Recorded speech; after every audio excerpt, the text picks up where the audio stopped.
नमस्कार, मैं अंजना और आप देख रहे हैं यशभारत.com। आइए बढ़ते हैं आज की बड़ी खबर की ओर। समाज के लिए करुणा की भावना ने मुझे जज बनाए रखा। सीजे चंद्रचूड़ ने दलित छात्र के पक्ष में दिए फैसले की कहानी सुनाई। प्रधान न्यायाधीश DY चंद्रचूड़ ने शुक्रवार को कहा कि समाज के प्रति उनकी करुणा की भावना ने ही एक न्यायाधीश के रूप में उन्हें निरंतरता प्रदान की है, खासकर मामलों की पड़ताल जैसे महत्वपूर्ण अवसरों पर। पड़ताल का तत्व हमारे काम में शामिल है, इससे कोई भी चीज छूटती नहीं है। पड़ताल का यह तत्व हमारे न्यायालय के काम को निर्देशित करता है, लेकिन न्यायाधीश के रूप में हमें बनाए रखने वाली चीज उस समाज के प्रति हमारी करुणा की भावना है जिसके लिए हम न्याय करते हैं। जस्टिस चंद्रचूड़ 10 नवंबर को सेवानिवृत्त होने वाले हैं। गरीब लड़के की कहानी सुनाई। उन्हें बॉम्बे हाई कोर्ट में वकीलों के संघ द्वारा सम्मानित किया गया। CJI ने एक ऐसे मामले का उल्लेख किया जिसमें उस दलित छात्र को राहत दी गई थी जो समय पर IIT धनबाद में प्रवेश शुल्क का भुगतान नहीं कर सका था। उन्होंने कहा, लड़का वंचित पृष्ठभूमि से आता था, वह 17,500 रुपए की प्रवेश फीस भी नहीं दे सकता था। अगर हमने उसे राहत नहीं दी होती तो उसे कॉलेज में प्रवेश नहीं मिलता। यही वह चीज है जिसने मुझे सालों तक न्यायाधीश के रूप में बनाए रखा। मुख्य न्यायाधीश के खिलाफ राष्ट्रपति, PM और CJI से शिकायत। राजस्थान उच्च न्यायालय बार एसोसिएशन जयपुर ने मुख्य न्यायाधीश MM श्रीवास्तव की कार्यप्रणाली पर सवाल खड़े करते हुए राष्ट्रपति द्रौपदी मुर्मू, प्रधानमंत्री नरेंद्र मोदी, सर्वोच्च न्यायालय के मुख्य न्यायाधीश DY चंद्रचूड़ और केंद्रीय विधि मंत्री अर्जुन राम मेघवाल को शिकायती पत्र लिखा है।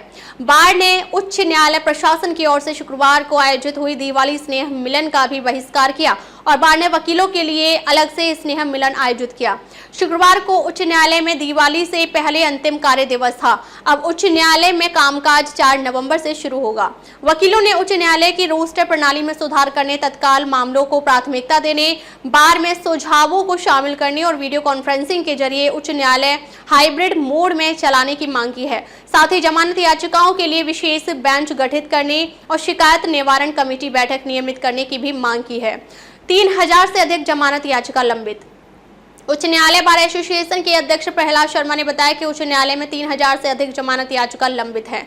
आरोपित जेल में बंद हैं। बार ने मुख्य न्यायाधीश से मांग की थी कि दीपावली के अवकाश के कारण 9 दिन सुनवाई बंद रहेगी। ऐसे में इस दौरान जमानत याचिकाओं के लिए विशेष बेंच का गठन होना चाहिए, लेकिन उन्होंने इस मांग को नकार दिया। स्तनपान संविधान के तहत जीवन के अधिकार का हिस्सा केरल हाई कोर्ट ने शुक्रवार को कहा कि स्तनपान कराने का मां का अधिकार और स्तनपान करने वाले बच्चे का अधिकार संविधान के अनुच्छेद 21 के तहत जीवन के अधिकार के पहलू हैं।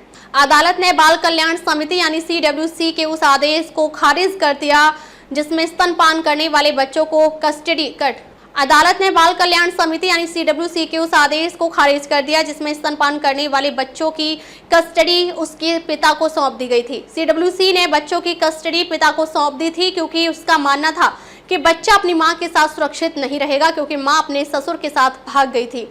बच्चे को उसकी मां को सौंपने का निर्देश देते हुए जस्टिस VG वरुण ने कहा कि समिति का आदेश इसके सदस्यों के नैतिक पूर्वाग्रह को दर्शाता है। हाईकोर्ट ने कहा, समिति की एकमात्र चिंता बच्चे का सर्वोत्तम हित होना चाहिए।